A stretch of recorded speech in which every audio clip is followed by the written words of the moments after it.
project teams to be strength-based intentionally apply and integrate their skills, experience, knowledge, their talents, their strengths, their project management tools and techniques. Everything that you bring to the table, you intentionally apply and integrate those for greater team success. Welcome to Manage This, the podcast by project managers for project managers. I'm Wendy Grounds, and with me in the studio is Bill Yates. This is our bi-monthly meeting to talk about what matters to you as a professional project manager. And we have a professional here today, don't we, Bill? Yes, we do. I've known Connie Plowman for quite a while now. Connie and I got to know each other when I was serving on the REP advisory group at the global level, and she was in a global level position with PMI. And she is a delight. So I've been looking forward to having a conversation with her on Manage This. And then she goes and writes a great book. So we'll have fun talking through that book. When I first met Connie, she was the chief operating officer for another consulting and project management training company. And she just had a wealth of experience.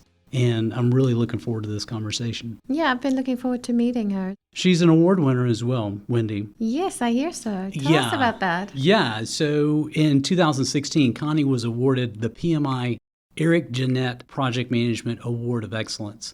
It's named after one of PMI's founders, and it's one of the highest awards you can win with PMI. I was delighted for her when she received that.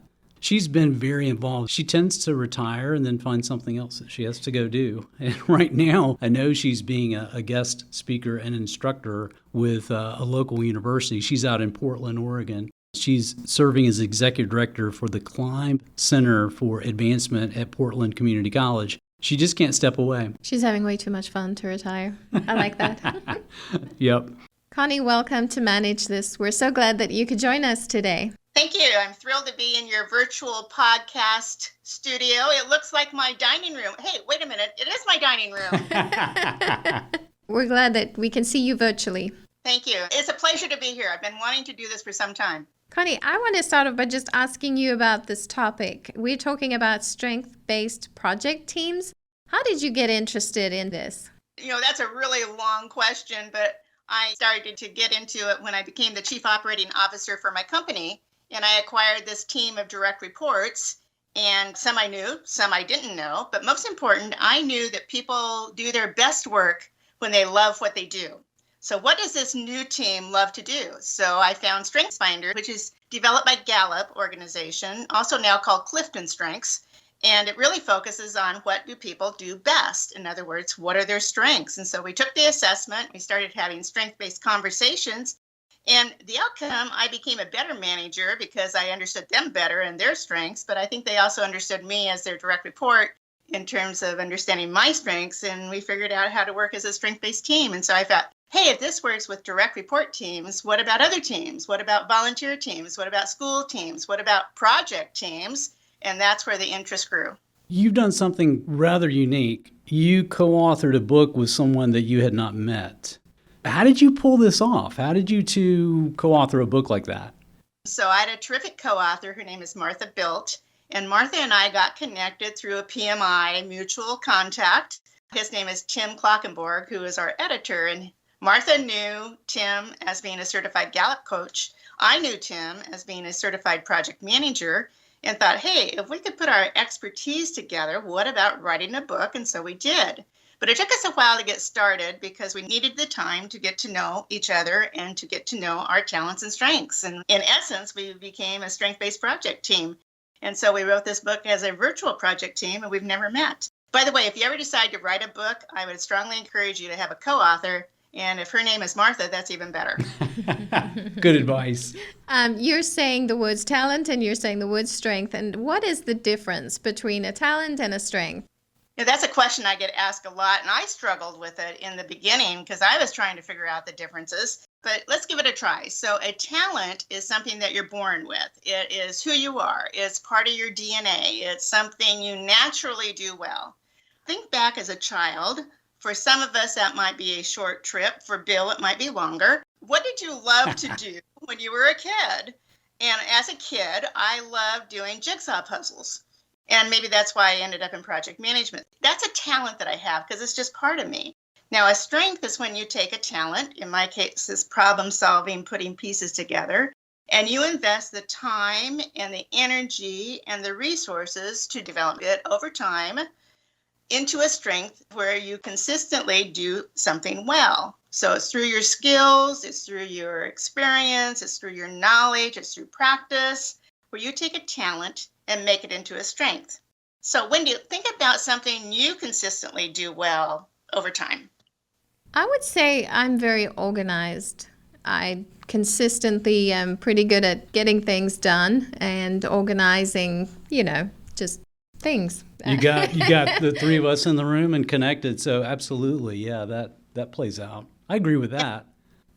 I could totally see that in the messages you sent me for this podcast. Highly organized, highly detailed, very clear instructions, set the right expectations. And so I could see where you have invested time, energy, and resources to turning your talent into your strength. Now, for me in problem solving, and probably for Bill too, our talent is really the interest in project management. And so we've studied project management, we've taken classes, we've watched videos, we've read books, hopefully my book. We've listened to podcasts, including, like this terrific series, to grow that talent into a strength through our knowledge. And then we've practiced project management and whatnot. So we continue to do that investment over time. And that's over a lifetime, not just now. And as project managers, we're continuous learners. So it's natural for us to be working on our talents and strengths every day. Connie, you and I go back pretty far. I've known you I was thinking it may be close to 2 decades now. We would run across each other at some of the global congresses, some of the other PMI events. And I've always had a deep respect for you. And I've been thinking, how can we have Connie on the podcast? So then I look and, okay, so she's authored a book. Well, then when I started to look at the book, I was really intrigued because it's tying together two things that I just think are, peanut butter and chocolate. It's the strengths, how are we wired, what's our talent, and then what becomes a strength, and then our ability to manage projects. So how can I use my strengths most effectively in a project setting with a project team, and then grow that so that my team members are responding the same way and have the same kind of goal that I do? That's fantastic. This just lines up really well with something that I'm passionate about, which is this whole StrengthsFinder and the Clifton approach, the Buckingham book, Now Discover Your Strengths. That really had an impact on me early in my career. And I thought about, at first I thought about it personally. And then I thought, okay, you're really going to have a healthier team if everybody's aware of this and is on board with this idea of, really playing to your strengths. One of Buckingham's quotes is making the most of your job, the best of your job. So kind of applying your strength to your job as much as possible. So when I started reading through your book, I got super excited. This is like a self-reflection workbook exercise that you and your co-author have put together. So first of all, just tell us, what does a project team look like that is a strengths-based project team? Yes, we go back a long ways, Bill. I knew you when you had brown hair. This book is something that you need to absorb over time. It's not one that you just sit down and read from front to back, and definitely is not a cliffhanger to what's going to happen next. But you asked a great question about what does a project team, a strength-based project team, look like? And to me, it's about being intentional. Now, what do I mean by that? I mean that project teams, to be strength-based, intentionally apply and integrate their skills, experience, knowledge, their talents, their strengths, their project management tools and techniques. Everything that you bring to the table, you intentionally apply and integrate those for greater team success. And so our talents and strengths are unique to us, but when we come together as a team, that makes us really more powerful when we look at our collective talents and strengths. And so some characteristics might be, and there's a lot of them, but let's think about a few. Each person on the team knows their individual talents and strengths. They know them, they use them, they embrace them, they got them.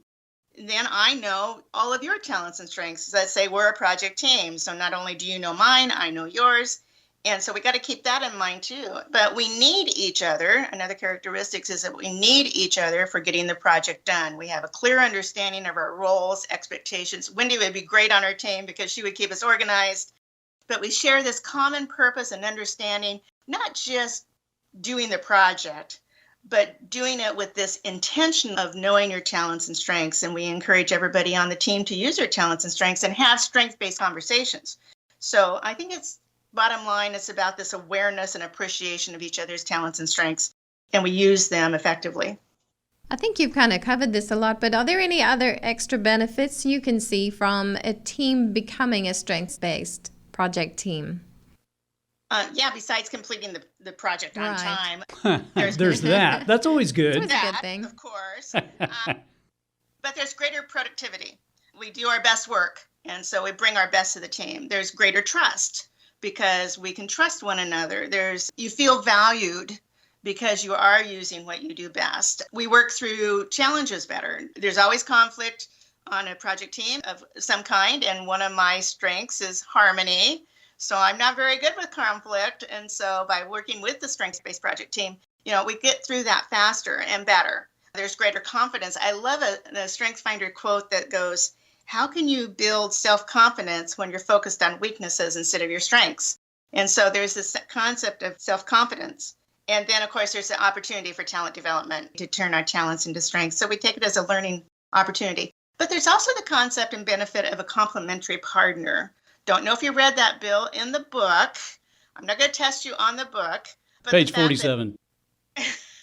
That you do some things better than I do some things better than you do, but together we can do great things, and so we make each other a complementary partner. And that's where Martha and I came together as complementary partners, and we've continued that partnership over time, and so we still are doing stuff with the book. So there's lots of different benefits to a strengths-based project team. The challenge is keeping it going once the team disperses. Connie, you hit on to something that I think is fundamental, that when I first got introduced to the whole concept of now discover your strengths and StrengthsFinder and looking at the top 5, I remember I think it was a video that I saw at Buckingham, and it may even been trombone player wanted. I can't recall. It was something about a kid learning to play the trombone and finding out that was a passion and strength. But in that, he cites this study, and there was some research they did of parents. And they said, okay, let's ask parents if they receive a report card for their kid. So Billy brings home a report card. He's got 3 A's, 1 C, and an F. Which subject do you think the parents are most likely to dig into with that child, with Billy? And it's the one that received the F. It's physics, Right. that Billy got an F in. It's a tendency that I think we have. So there's a part of this, you talked about the word intentional. This is intentional because it's a bit counterintuitive to think, okay, yeah, we need to be aware of our weaknesses. We need to spend some time shoring those up. But where we really bring unique value to a project team are these strengths. They're the ways that we're wired that makes us different than other people. And that's the most value that I can bring to my team. Now, can I trust my team that I can not only talk about my strengths, because that's great, I love to talk about those all day, but now I got to tell my team also, here are my weaknesses. So here's what I'm likely to really mess up. From the team standpoint, I need your support. So, am I kind of getting at some of the value that you've seen in this approach with project teams? I think what you can do with your teams is start talking about all of this and starting to work together as a combined team. You really need to step back and say, okay, what strengths do I bring to the table? What do I bring to the team that I consistently do well, and how it will benefit the team? And then you need to ask the team, what do I need to maximize those strengths? For instance, one of my strengths is focus. What I need from the team is a set agenda.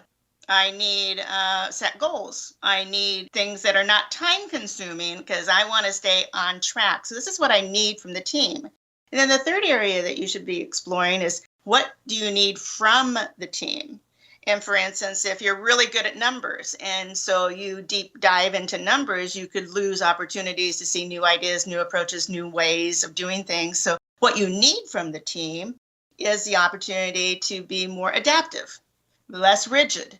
So those 3 questions, as you start to put together your combined list of what do you each bring to the table, I would encourage you to go through an exercise of asking those 3 questions and then build some sort of visual board so you can all see what you bring to the team, what you need to maximize it, and then what do you need from the team. Pretty cool. That's good. Just the trust and transparency that would be associated with that.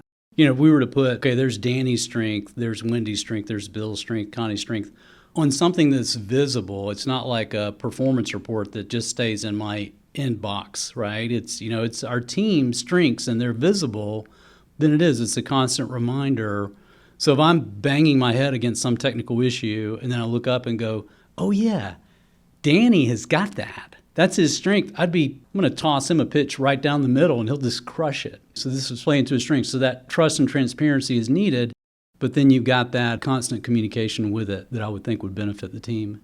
Not only for your project teams, but I've done it with student teams. I teach project management part-time at our community college, and our college believes in using StrengthsFinder. So they allow each student to get a code from Gallup Organization, and then I have that as part of their student exercises because they're working as a virtual team. It's an online class. So by doing StrengthsFinder very early on, they saw the value of it working together as a team and what they each bring to the table. So it's pretty cool to not only put it into the workplace, but also in the learning environment. That's great. I've seen some of the organizations where we have taught project management. The organizations have embraced StrengthsFinders as well. And Connie, it was so funny. I'll never forget. There was an organization, I was leading a session in their headquarters, and all the team members that were there, they all knew their top 5. And to take it a step further, they knew their close teammates, they knew their top ones as well. So when a topic would come up, they would kind of defer jokingly to, well, let's ask Wanda about that because we know her strength is woo. So she's going to want to really network with people, whatever it would be. There was a depth of knowledge. It's like they knew each other at a deeper level than just about any place I'd been before. And I think StrengthsFinder did really help them with that. And that's a sign of a strength-based project team. That is very, very cool. I want to shift gears for a second, Connie, and ask you, you mentioned Tim's name before. You, Martha, and Tim had worked together on the book. Now, some of Tim's input, I think, is key in Chapter 5, where he does that mapping. Walk us through that mapping, and did that blow your mind, or what did you think when you first came across this? I guess you could say it blew my mind. It was my aha moment. So as I mentioned, I was teaching project management for a community college. We needed a textbook. I don't think that they used one at that time. Somehow I came across Tim's textbook called Contemporary Project Management. And I knew it was aligned with industry standards, which is very, very important when you teach project management. And I knew it was current, so that's a good thing too. But then I opened up page 1, chapter 1, and there was a contribution in his book from somebody I knew from PMI. And I said, hey, how cool is that? And so I said, okay, well, then I'm looking through the book and I get to Appendix E, where he has mapped the different talent themes, which is from Gallup, to project management. And that made me totally jazzed. So all 34 general categories of talent, which are called themes, and connected to project management. For instance, achiever. Both Bill and I probably have achiever in our top 5. In Gallup, it's about getting stuff done. But for us in project management, it's about getting stuff done by tasks and milestones and schedules and plans and status reports. So this mapping really connected for me.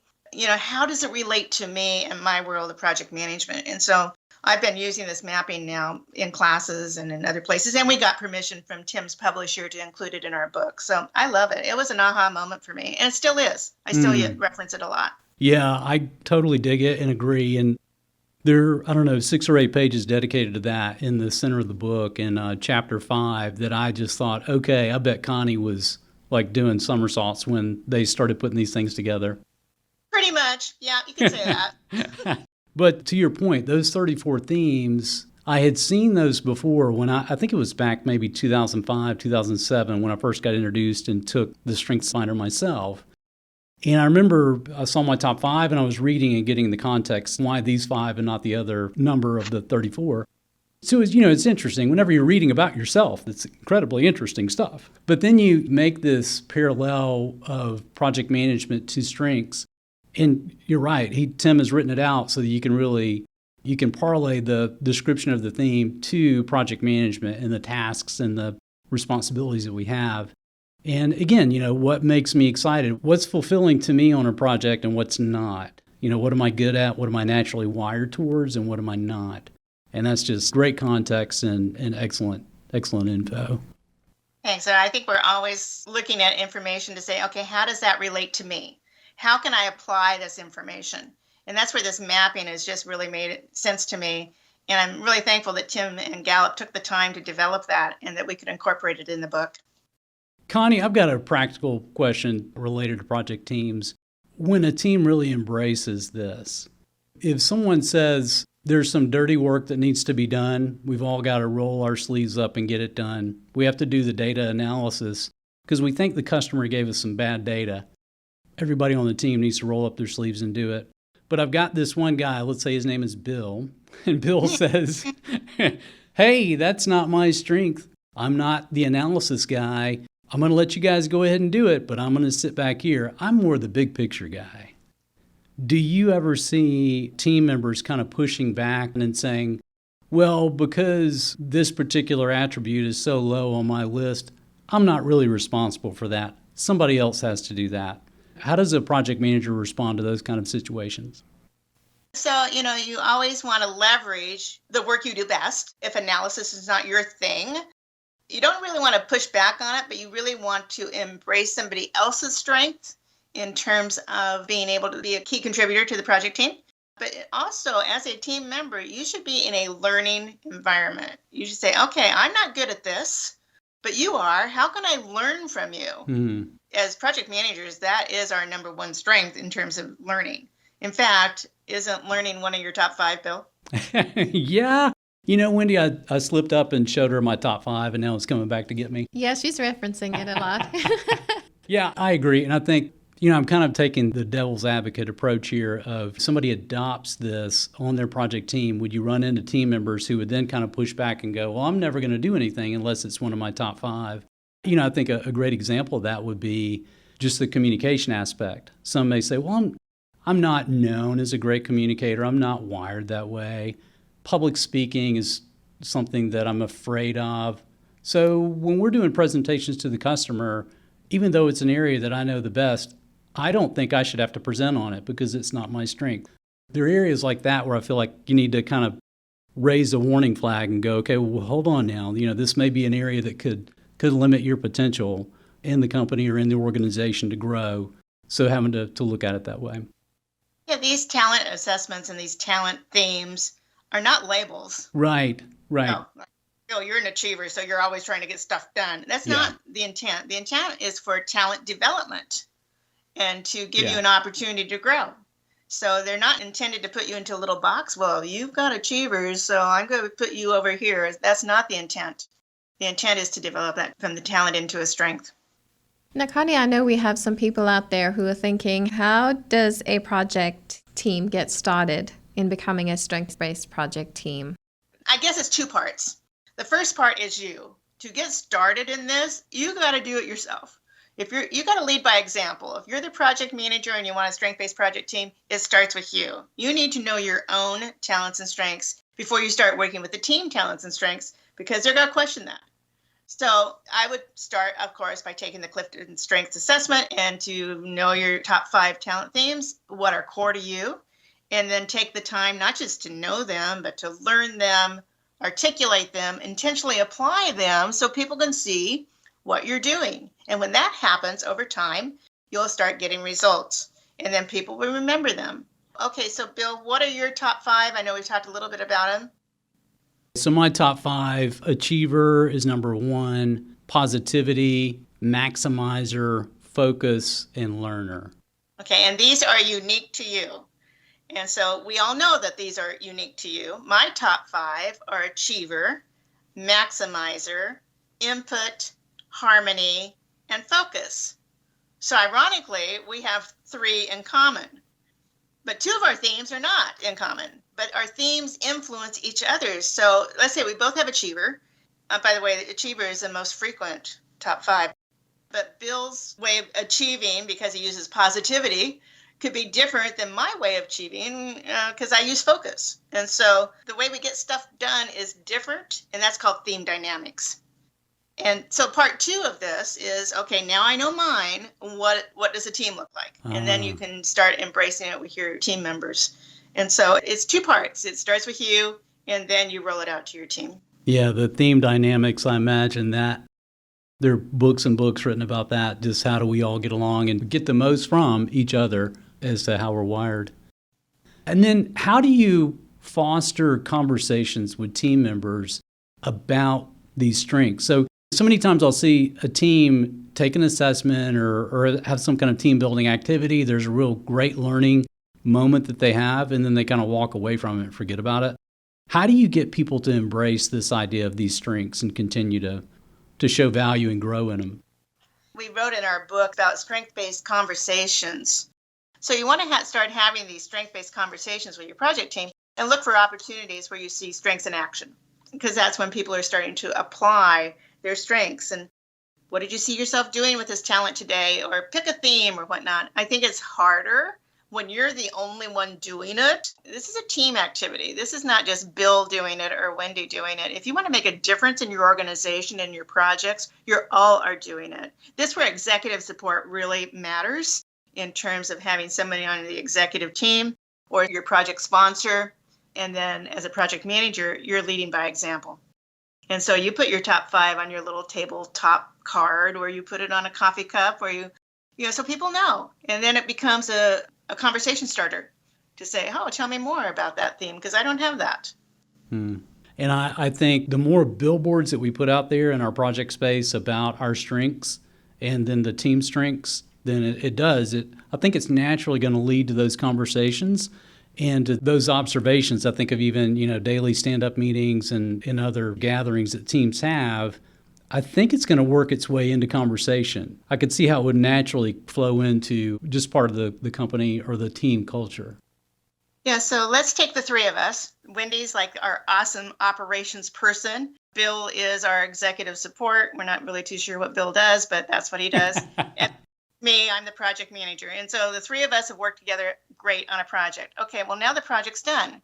And so what happens to our strength-based culture? It just kind of disappeared. Well, Wendy takes it back to operations and she starts using it with her functional team. Bill takes it back to the executive team and you start using it with executive groups. And I take it on to my next project. And it's like a ripple effect where it's just rippling out to make a difference and start building that culture. But I think the biggest challenge is time and commitment. But the key is to continue to have those strength-based conversations to create sustainability and talent development. As I was reading through the book, there's so many practical examples and takeaways and grids, ideas for conversations and ways to continue to push the team forward with this. So I highly recommend the book. Connie, this is more like a workbook because there's so many practical things to do there to really drive your team to tackle these strengths in terms of self-awareness and then have a game plan for taking advantage of those strengths. Now, I want to switch gears again. Connie, I cannot have you on this podcast without asking you this question. If you could go back in time, what advice do you wish you had received earlier in your career? Well, there's lots of advice I should have paid attention to, but I think it kind of comes down to a couple of things. One is project management. I really wish that I had discovered project management earlier on in my career. I kind of stumbled into it when I joined a company that did project management. Prior to that, I was working for IBM and did training, and then I ended up working for a training company that did project management. I said, hey, this is pretty cool. And I look back on my school projects, I might have gotten better grades if I actually knew project management back then. I don't know. But that's number 1. Number 2 is sales skills. I have found over my career, knowing sales is a tremendous benefit because you're always selling. You're always selling yourself for a project. You're always selling ideas. You're always selling for resources. Now people go frown and say, oh, I'm not in sales. But guess what? You can influence and you can persuade. And guess what? That's called sales. And everybody sells. So I would encourage our listeners to really look into getting sales skills in their career. And then the third area is this whole area of strengths. If I had known back then what I know now, this concept of StrengthsFinder, I could have been building my talents and strengths ages ago. I wish I had understood that better early on in my career. And when I was interviewed for a job, one of the questions asking me is, what do you bring to the team? What do you bring to the table? And I could rattle off my top 5 and then explain what they were. So I think when people really understand those strengths, you can really use them to your advantage in your career. So that's why I narrow it down: project management, sales, and StrengthsFinder. Connie, are you ever going to retire? You just loving this so much, it's going to keep going? I retire, unretire. Probably my heart says no, my head says yes. But, as long as you love what you do, so why not continue doing what you do? And besides, if anything else, I'm going to turn my talents into strengths so I can just pester Bill the rest of my life. So that was Connie, thank you so much. We really appreciate you joining us today. It's been an interesting conversation, and I've loved getting to know you. Well, thank you. I really appreciate this opportunity. You have some great episodes on Manage This, so I thank you both. Well, thank you for this book. It's a great contribution. I think there's something else that we wanted to share with you, Wendy. Connie, it's a Manage This coffee mug, and we're going to send it to you just to say thank you so much for being our guest. Thank you. I look like I could put wine in that, so that's good. Absolutely, yeah. Thank you so much, Connie. We really appreciate your time and your contributions to the industry, helping project managers get better at what they do. So thank you so much for sharing your time with us now. It's been a joy. Thanks, guys. And to our listeners, the good news is that you just earned some professional development units by listening to this podcast. Go to velociteach.com and choose Manage This Podcast from the top of the page. Click the button that says Claim PDUs and click through the steps. That's it for us here on Manage This. We hope you'll tune back in next time for our next podcast. In the meantime, we'd love to have you visit us at velociteach.com to subscribe to this podcast, to see a transcript of the show, or just to contact us. If you have any questions about our podcasts or about project management certifications in general, we're here for you. That's all for this episode. Thank you for joining us. Until next time, keep calm and manage this.